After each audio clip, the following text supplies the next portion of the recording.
अस्सलाम वालेकुम। जैसा कि आप सब जानते हैं कि हम चैप्टर नंबर 12 इलेक्ट्रोस्टैटिक्स पढ़ रहे हैं।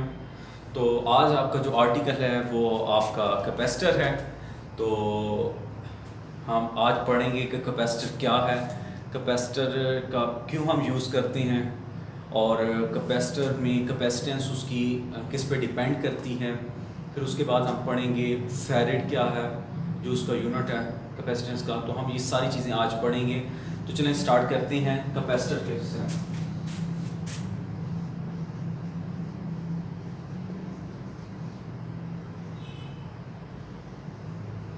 तो कैपेसिटर बेसिकली आपकी वो डिवाइस है। Capacitor is a device which is used to store charge, store electric charge. ये बेसिकली आपका ये कैपेसिटर करता क्या है? It is a device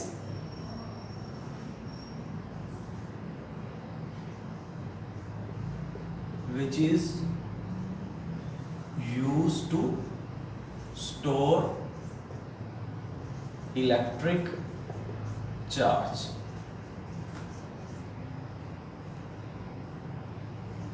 is called capacitor. उसको आप कैपेसिटर कहते हैं, जो चार्ज को स्टोर करने के लिए यूज होता है। अब आपको मैं पैरेलल प्लेट कैपेसिटर के बारे में बताऊंगा। पैरेलल प्लेट कैपेसिटर क्या है?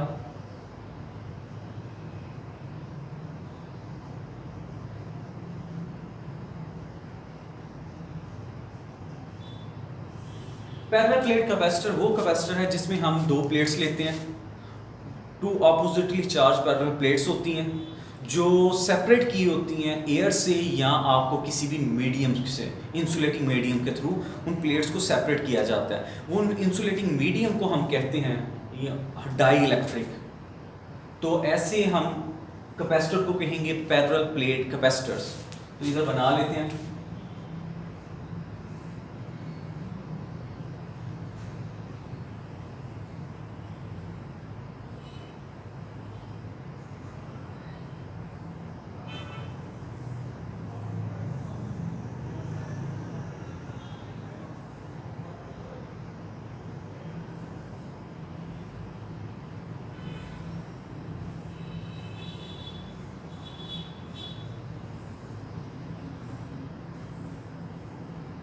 ये आपकी फॉर एग्जांपल ये आपने बैटरी लगाई है जिसका वोल्टेज V है, और ये बैटरी की वजह से ये पैरेलल प्लेट्स हैं, एक प्लेट ये है और एक ये प्लेट है।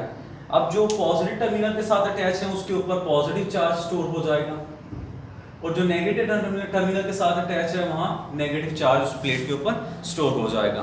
तो ऐसे कैपेसिटर को हम सिंपली कहेंगे पैरेलल प्लेट कैपेसिटर। ये देखें पैरेलल, क्योंकि दो प्लेट्स आपस में पैरेलल पड़ी हैं इसलिए पैरेलल प्लेट, ये प्लेट्स हैं, और ये पैरेलल प्लेट कैपेसिटर हो गया आपका। तो अब आपका इसमें चार्जिंग कैसे होती है इसको हम डिस्कस करेंगे। Charging of capacitor. Charging of capacitor क्या है कि सबसे पहले आपने एक वोल्टेज सोर्स लिया है V, वो अटैच कर दिया प्लेट्स के साथ। जिसको आपने पॉजिटिव टर्मिनल दिया उसके ऊपर पॉजिटिव चार्ज स्टोर होगा, और जिसको नेगेटिव चार्ज दिया है वो नेगेटिव टर्मिनल के साथ अटैच है, वो नेगेटिव चार्ज स्टोर होगा। और चार्ज हमेशा उसकी इनर सरफेस पे स्टोर होगा, याद रखें। चार्ज जो है वो store on inner surface, inner surface. अब इनर सरफेस पे क्यों स्टोर होता है? अंदर वाली साइड पे, इधर बाहर वाली साइड पे नहीं, इनर साइड पे स्टोर होता है। वो वजह क्या है? आप ये देखिए, ये पॉजिटिव प्लेट के साथ इधर पॉजिटिव चार्ज, इधर है नेगेटिव चार्ज, और वो चार्जेस अनलाइक चार्जेस हैं, एक पॉजिटिव और एक नेगेटिव अपोजिटली चार्ज हैं। तो फोर्स ऑफ अट्रैक्शन की वजह से चार्ज जो है वो इनर सरफेस पे आ जाता है, आउटर सरफेस के ऊपर नहीं होता। तो charge always store on inner surface, inner surface पे होगा आपका ये चार्ज। अब ये देखें, वो जो चार्ज स्टोर होगा उसकी क्वांटिटी डिपेंड करती है कि आपने उसको वोल्टेज सोर्स कितना दिया, उसके ऊपर डिपेंड करती है। अगर आपने ये V ज़्यादा, पोटेंशियल डिफरेंस ज़्यादा दिया तो उसके ऊपर प्लेट्स के ऊपर चार्ज भी ज़्यादा स्टोर होगा, और अगर आपने V कम दिया तो चार्ज भी कम स्टोर होगा। तो आप कह सकते हैं कि Q जो है वो आपका चार्ज जो स्टोर होता है वो डायरेक्टली प्रोपोर्शन है V के डायरेक्टली प्रोपोर्शन है। अगर आपके ये v के डायरेक्टली प्रोपोर्शनल है, जो प्रोपोर्शनैलिटी को इक्वालिटी में चेंज करें तो कांस्टेंट लगाया जाता है, तो इधर कांस्टेंट लगाया c, ये बन गया q is equal to C V. अब इधर जो आपका c है वो क्या है, ये c आपका basically capacitance of capacitor, capacitance of capacitor, ये आपका C कैपेसिटेंस ऑफ कैपेसिटर हो जाएगा। अब आपसे पूछा जाएगा ये कैपेसिटेंस ऑफ कैपेसिटर किन फैक्टर्स के ऊपर डिपेंड करती है, तो याद रखें ये जो कैपेसिटेंस ऑफ कैपेसिटर है, कैपेसिटेंस डिपेंड्स अपॉन, किन पे डिपेंड करती है, तो इसके आपके टू फैक्टर्स होते हैं, ये बेसिकली आपकी ज्योमेट्री पे डिपेंड करते हैं, ज्योमेट्री ऑफ कैपेसिटर के ऊपर। ज्योमेट्री में क्या आ जाता है, एरिया आ जाता है कि ये जो आपकी प्लेट्स यूज की गई हैं इसका एरिया कितना है, और दूसरी चीज आ जाती है ये दोनों प्लेट्स कितने डिस्टेंस के साथ सेपरेट किए गए हैं, तो डिस्टेंस बिटवीन दी प्लेट्स वो और आपका एरिया ऑफ दी प्लेट्स, तो ये उसकी ज्योमेट्री में आ जाती है दोनों चीजें। एक ये आ जाती है आपका एरिया, एरिया ऑफ प्लेट्स, और दूसरी चीज आ जाती है उसमें आपकी distance between the plates, plates. और दूसरा पॉइंट क्या हो सकता है इसका, मीडियम बिटवीन दी प्लेट्स। आपने डायइलेक्ट्रिक कौन सा यूज किया, मीडियम बिटवीन दी प्लेट्स, इनके ऊपर कैपेसिटेंस आपकी डिपेंड करती है। तो ये थी, आपने पढ़ा फॉर्मूला पढ़ा, कैपेसिटेंस के बारे में पढ़ा, कैपेसिटेंस किसके ऊपर डिपेंड करती है वो पढ़ा। अब आपने कैपेसिटेंस का यूनिट निकालना है, आप कैपेसिटेंस को डिफाइन कैसे करेंगे, कैपेसिटेंस को, तो कैपेसिटेंस आप कैसे डिफाइन कर सकते हैं, ये देखें, यहां से आप फॉर्मूला ड्राइव कर सकते हैं कि Q is equal to C V, तो C किसके इक्वल आ गया, Q ओवर V, ये आपकी कैपेसिटेंस आ गई Q ओवर V। अब आप कैपेसिटेंस क्या है, capacitance can be defined as, यहां से मैं डिफाइन करूंगा, capacitance can be defined as the amount of charge stored on the plates is equal to the potential difference which is applied, when the potential difference of 1 volt applied to a plates। आपने क्या कहा कि जब आपने charge जो plates के ऊपर store होगा वो किसके इक्वल होगा, जो पोटेंशियल डिफरेंस आपने प्लेट्स को दिया है।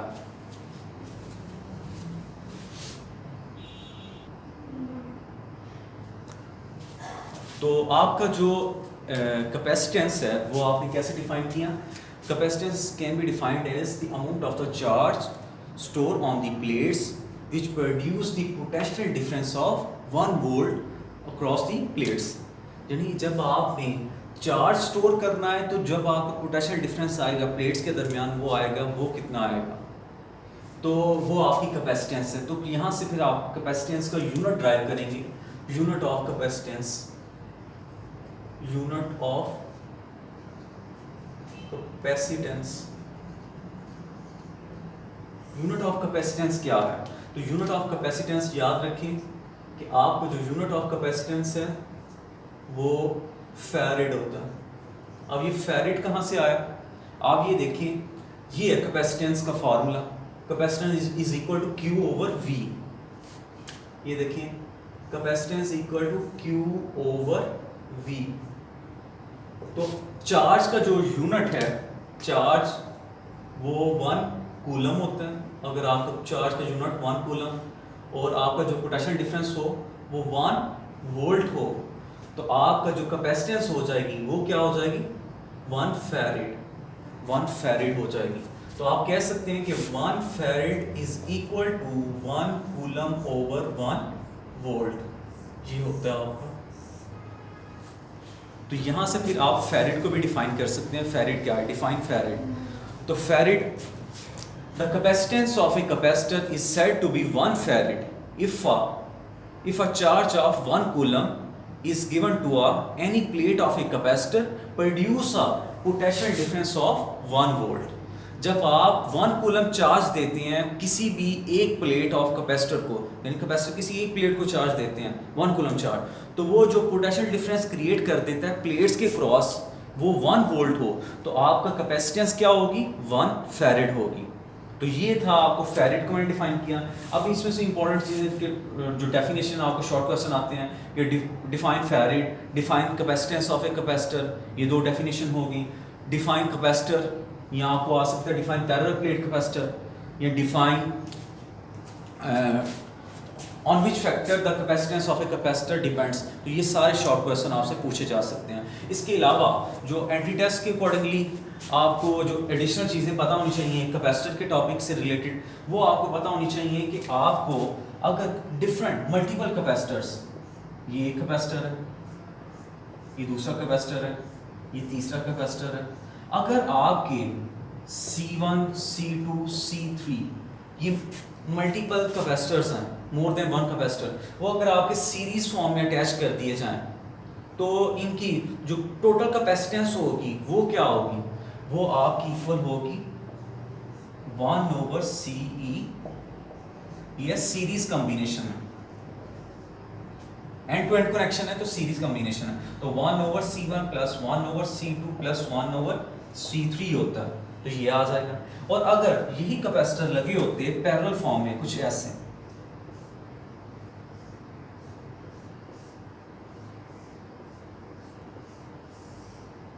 C1, C2, C3, तो आपने इक्विवेलेंस कैपेसिटेंस निकालनी हो पैरेलल के केस में, ये पैरेलल केस है, साइड बाय साइड कनेक्शन, तब आपने क्या करना है, इक्विवेलेंट कैपेसिटेंस क्या होगी आपकी, सिंपल आपने ऐड कर देना है सबको, तो ये आ जाएगी ऐसे। तो इक्विवेलेंट कैपेसिटेंस ये आगे सीरीज के केस में आप ऐसे फाइंड आउट करेंगे, और कैपेसिटर के केस में अगर जैसे आपने सीरीज में पढ़ा था ना, सीरीज में तो रेजिस्टेंस के केस में सीरीज में क्या होता था, आप सिंपल उनको ऐड कर देते थे, और पैरेलल के केस में ये फार्मूला लगाते थे, और कैपेसिटर के केस में उसका रेसिप्रोकल होना है, उसका रिवर्स हो जाएगा, कि जो आप ये ऐसा फार्मूला आपका आता था पैरेलल के केस में, रेजिस्टेंस के केस में, लेकिन कैपेसिटर के केस में वो सीरीज के केस में आ गया, तो उसका रिवर्स है। बस ये ऐसे आपको याद रहेगा। अब बोलना जाए तो ये आपका ये भी होगा कि सीरीज़ और पैरेलल कॉम्बिनेशन अगर आ जाए कैपेसिटर का, तो उसको कैसे सॉल्व करना है, तो ये चीज़ें भी आपको पता होनी चाहिए। इसके अलावा आपको जो 3 शॉर्ट क्वेश्चन है एक्स्ट्रा, वो भी आपको पता होनी चाहिए।